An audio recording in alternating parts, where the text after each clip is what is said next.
Our grandson is coming home, so let's have steak again today. Rhino, hurry up and order the catering. At my in-laws' house, we order steak through catering once a month as a treat. All right, shall we eat? What about mine? How many times has this happened now?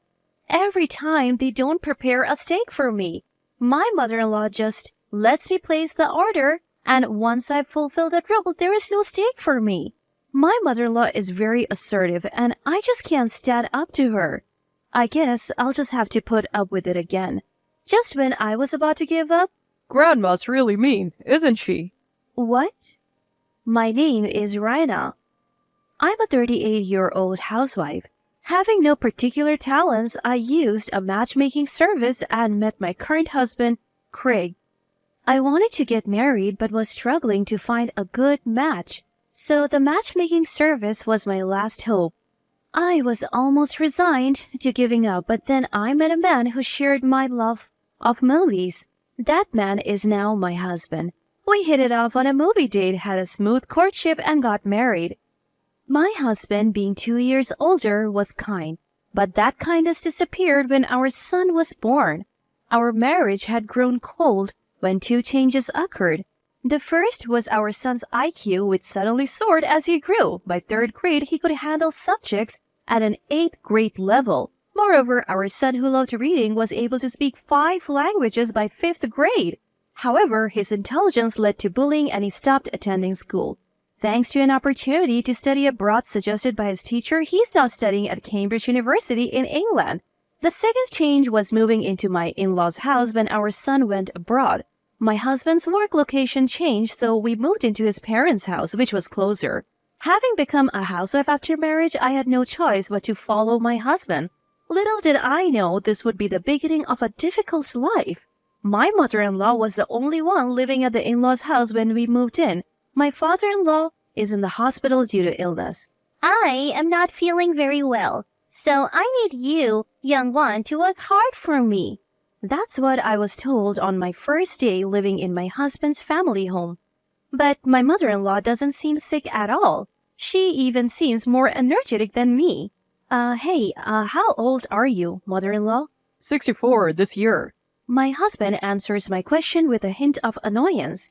Really? But she doesn't look sick at all. In this house, whatever Mom says is the law. Don't you dare question her or you'll be in trouble. Upon hearing those words from my husband, I suddenly felt incredibly alone.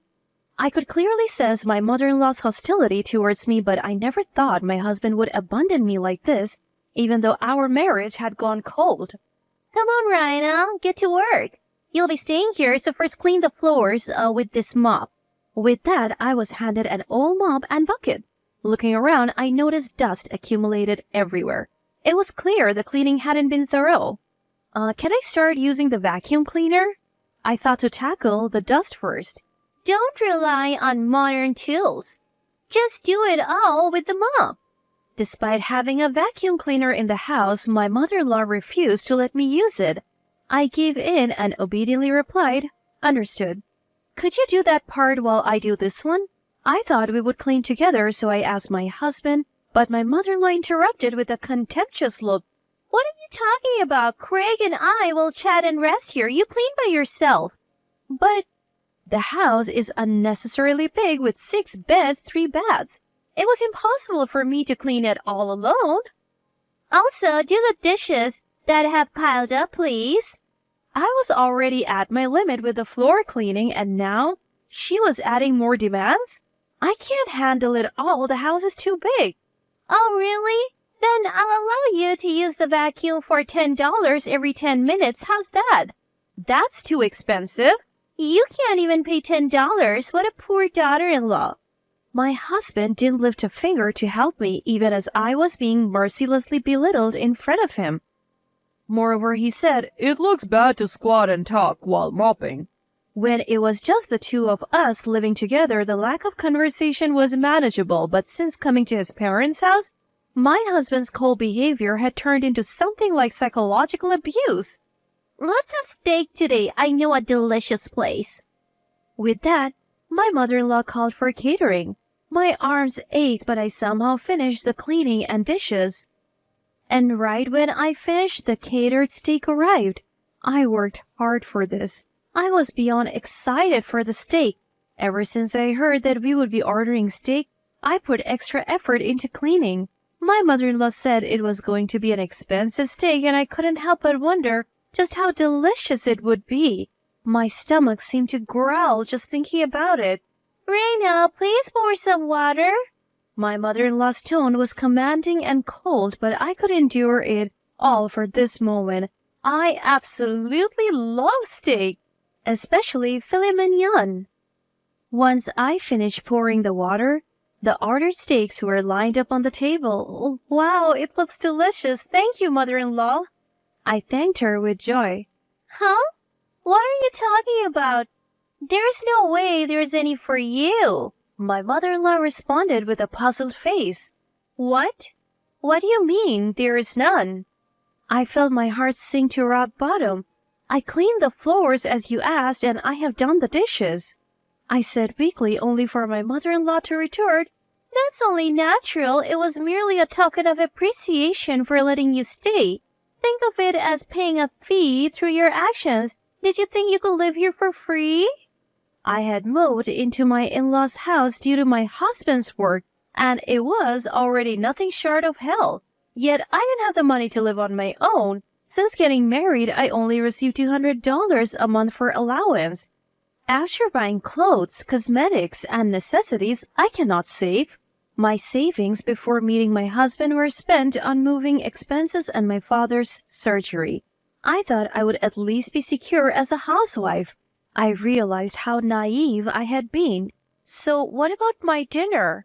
My mother-in-law seemed completely unprepared for that question and began pondering. Let me think.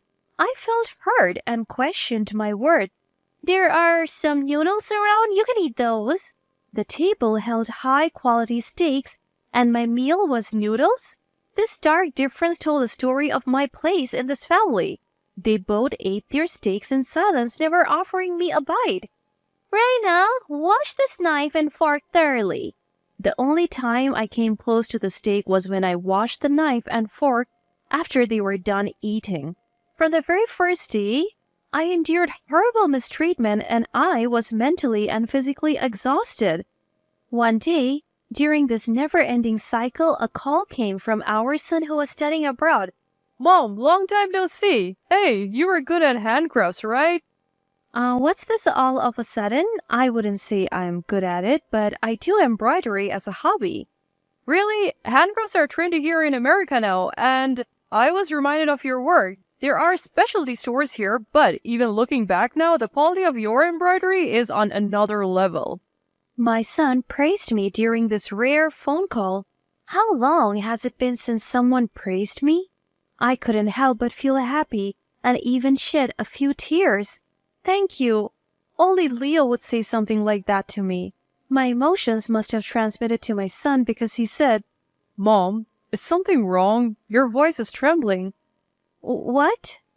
My son is learning psychology in school, it seems. He said he has perfectly memorized all human unconscious actions that tie to mental states. Already a high IQ son, he's been further honed by receiving quality education. Now, they say his IQ is even measured at 200. Even as his mother, I can't believe he's the same person. Thanks to that, he has completely seen through my heart. Did something happen with Dad? I remained silent for a moment, then gathered my courage to tell my son about the situation at my in-laws' house. I felt shameful as a parent, but I was grateful to have someone nearby to talk to. So, it's tough every day. When I finished my story, he said, I'll come home once. It's summer vacation and I have saved up some money from my part-time job.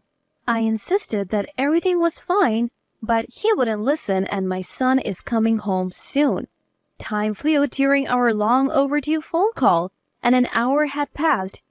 Feeling rejuvenated, I thanked my son and hung up. When the call ended, my mother-in-law approached me with a glare. That's quite a luxurious long phone call. The energy I gained from my son slowly depleted as I dealt with my mother-in-law. I'm sorry. More importantly, we're having a block party at our house tomorrow. Take care of the shopping. With that, my mother-in-law handed me a long list of items and left. At the end of the note it said, Make a reservation for steak catering.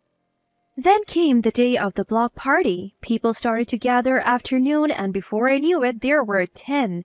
Everyone calls my mother-in-law the president. Come on, Rhino. What are you doing? Serve juice to everyone, she ordered. Mother-in-law who used me no matter who was around. Lauren, don't overwork the girl. It's pitiful. You should treat your daughter-in-law more kindly. Some did stand up for me against my mother-in-law's harassment, but my mother-in-law wasn't pleased and threatened. If you keep talking like that, you're no longer members of the block party. No more high-end steak after this. Is that what you want? Upon her threat, they said, That's too much. We love this community. I'm sorry, Rhina is my name? Yes, Rhina. We can't go against the president, they said. And the support they offered was quickly withdrawn by my mother-in-law. It seems she doesn't just control this house, but the whole area. There is no way I, a mere housewife, can win against this woman. The steak I had ordered arrived, and my mother-in-law began happily arranging it on the table. Since she had chosen the steak, it was surprisingly luxurious. The side dishes were a parade of high-end ingredients like caviar and truffles. But even here, my mother-in-law lectured me. You think you can eat such good steak as a wife? You're 100 years too early. You won't have any this time either. My mother-in-law bullied me openly in front of everyone. The pitiful glances from those around us pierced me. No one could oppose my mother-in-law. I glanced at my husband, who was quietly eating his steak alone. But surely a little bit is fine, isn't it? I was envious of not being able to eat the steak and slightly resisted my mother-in-law. Of course it's not okay, but I'm not a demon. I bought beef noodles for you this time, so I'll give them to you, she said, handing me a serving of noodles. Upgraded from ordinary noodles to beef noodles? But what I wanted to eat was steak. I finally lost my patience and raised my voice. Mother-in-law, this is too much. I prepared everything for today's block party, and yet you treat me like this? So is this true? You prepared all this by yourself, Rhina? Lauren, couldn't you be a little kinder? With my words, everyone's eyes turned to my mother-in-law. You all better not get carried away, or you'll be treated the same as this useless son's wife. My mother-in-law countered with determination. Everyone lost to my mother-in-law's intimidation, and no one said anything back. Rhina, you remember what I told you before. You must obey mother in this house. But then?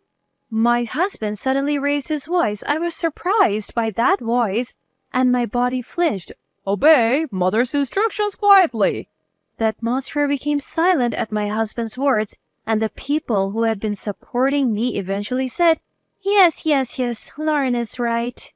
Filling the room with voices defending my mother-in-law, frustrated, I ran away from the scene and locked myself in my bedroom. I wonder how many hours had passed. It seems I had fallen asleep. When I realized the block party had dispersed, and it was night, when I looked at my mobile phone, there was an email from my son. Mom, I'm heading your way tomorrow. Apparently, my son was already in America staying in a hotel. I went back to sleep. The next morning, as I went to the living room, my mother-in-law was making breakfast. You really got carried away yesterday, didn't you? I'm sorry. I informed my mother-in-law, who attacked me without even a greeting about my son. Oh, Leo, if he's coming back, we'll have steak today. It seems my mother-in-law, who hadn't seen my son since he went abroad for study, was eagerly looking forward to seeing him again. She had already ordered catering from our usual steakhouse. And then the evening came and my son returned home. The dinner table was laden with steaks, even more luxurious than usual. Leo, eat as much as you like. My mother-in-law was quite pleased. As always, I was treated like a servant. Thank you, but where's Mom's portion? My kind-hearted son noticed that there was no steak for me and was worried. At that question, my mother-in-law attacked. Oh, it's fine. Rhina is always like this. More importantly, try this. It's made with beef from Nebraska. My mother-in-law looked happy to be reunited with her grandson after such a long time. But my son responded with unexpected words. I don't want it. Why didn't you prepare mom's portion? This is discrimination, isn't it? He said coolly. My mother-in-law was startled by this unexpected reaction. My husband also looked at our son surprised. What are you talking about? Grandma, I have heard everything from Mom. You really look down on her, don't you? My son, who had returned home, had grown up strong and confident more than I knew. Feeling antagonized by him, my mother-in-law began to panic. Oh, what? What did you hear? I didn't do anything. Grandma, you're mean, aren't you? What? What did you say? You're always looking down on Mom, right? You want to feel superior, but people like that usually lack confidence or have nothing to be proud of. That's why they attack others to feel superior. It's a mean personality. Leo, just because you're a child doesn't mean you can say anything. Then what about a grandma who can't tell right from wrong? My son's counterattacks didn't stop and my mother-in-law was increasingly cornered. That's true, isn't it? Everyone has an equal share of stake, but Mom has nothing? This is clear discrimination. Normally, this would lead to a fight. I have seen it happen many times. My son was looking at my mother-in-law with cold eyes, far beyond his years. Seeing those eyes, she became a little timid and quieted down. But my son's momentum did not stop. You're panicking. Your eye movements, habits, and amount of sweat tell the story. I'm studying psychology at Cambridge University, always at the top of my class, and I assist a professor every day. I see many types of people, and Grandma, you have a typical dictator personality. Me? A dictator? My mother-in-law seemed to have taken some damage, making a face. She probably never thought the day would come when her grandson would say such things. You're sweating a lot from the agitation. Are you panicking, Grandma? Maybe no one has ever spoken to you friendly before. That's... My son was completely in control of the conversation's pace. I was simply watching the two of them. My husband was doing the same. But there's really nothing to it, is there? I wonder why everyone was so afraid. By the way, Grandma, do you have something you're good at? Good at? Well... You were snapping at Mom even though you have no talents. That's not cool. Mom has some, though. That's mean. Do you have to say that? My mother-in-law was gradually backed into a corner, losing her ability to articulate. My son showed no mercy to her. Mean? What you did, Grandma, was far meaner. Plus, Mom is skilled in embroidery. It could even sell in England. I was surprised by my son's words. It was the first time my hobby was appreciated like this. So, what's your point? Don't you get it? Mom has skills beyond others, but you, Grandma, have none. Yet, you try to belittle Mom and assert dominance? Is it because you can't accept someone being superior knowing that you can't do anything? Grandma, you are the weakest here. My mother-in-law was at a loss for words, her mouth agape. She must have been struck by the undeniable truth. She couldn't say anything in return. And you, Dad? What have you been doing all this time? Why didn't you help Mom when she was struggling? Well, you couldn't stand up to Grandma, could you? I don't know if it's because she's your mother, but if so, why did you marry Mom? My husband, too, was stumped by my son's legitimate questions and had no reply. Of everyone present, my son was the calmest and wisest. In the end, both you, Dad, and Grandma are just bullying Mom without any real content. You just want to feel superior and look down on others. I don't want to be involved with such people. My son's relentless words made my husband and mother-in-law's faces more rigid than ever before. Whether it was frustration at not being able to retort or something else, they tightly clenched their lips. My son's words hit home accurately and there was nothing they could do. I was simply delighted that my son had grown so wonderfully, and I couldn't help but gaze at him. Then my son said to me, "Mom, let's leave these two and move to England together." England? But we don't have the money and finding a job there will be tough. As I replied, my son, who had been serious until now, began to smile. Actually, one of my classmates has a father who's a Hollywood actor. I became friends with him, and when I showed him pictures of your embroidery, he praised them. Then his father heard about it. Really? That's wonderful. My son continued. So his father wants to buy your work and then use a spread with over 200 people now waiting to buy your pieces. What? As I expressed my surprise, My mother-in-law and husband also listened to my son's story with astonished faces. My son went on. Mom, I'm sorry for taking the liberty of arranging this, but they want you to open a store with your handmade crafts. The kid's dad will handle all the expenses, including the cost for relocation, so let's turn your hobby into a job in the UK. My son's eyes were sparkling with excitement. Indeed, for something I do as a hobby, people around me often praise my finished works. I never dreamed that this would become my job. And in England? No less, not America. I fell silent for a while, pondering. The three of them focused on me as I thought, Oh, Rhina, you're not really going, are you? You can't be serious, right? My mother-in-law and husband asked me with frantic expressions. I thought hard about it. My son was right. If I'm going to be harassed at my in-laws' house anyway, I want to make my hobby my job. Moreover, the already frosty relationship with my husband has worsened due to his cold attitude. I felt like I didn't need to be here anymore, and I made up my mind. I'll give it a try. I accepted my son's proposal. My son was overjoyed at my answer, and my mother-in-law and husband wore shocked expressions. I decided to say it plainly. That's it. I'm divorcing you. I'm tired of being with you and being oppressed by your mother. Let me be free. With that, my husband slumped and said, All right. My mother-in-law was ranting until the end, but I didn't catch any of it and don't remember. And so the divorce was finalized without fuss and I was freed from my in-laws' house. Now I'm busy in England preparing to open a shop. I insisted on making all the products by hand. This may be the most fulfilling time in my life. Later, I heard from my son that right after I arrived in England, my former mother-in-law stumbled at the entrance and ended up in the hospital. When she was injured, my former husband didn't know what to do, so he called an ambulance, but as she was being carried away, she ranted and raved, her complaints echoing throughout the neighborhood. This incident led to the block party members finally distancing themselves from my former mother-in-law.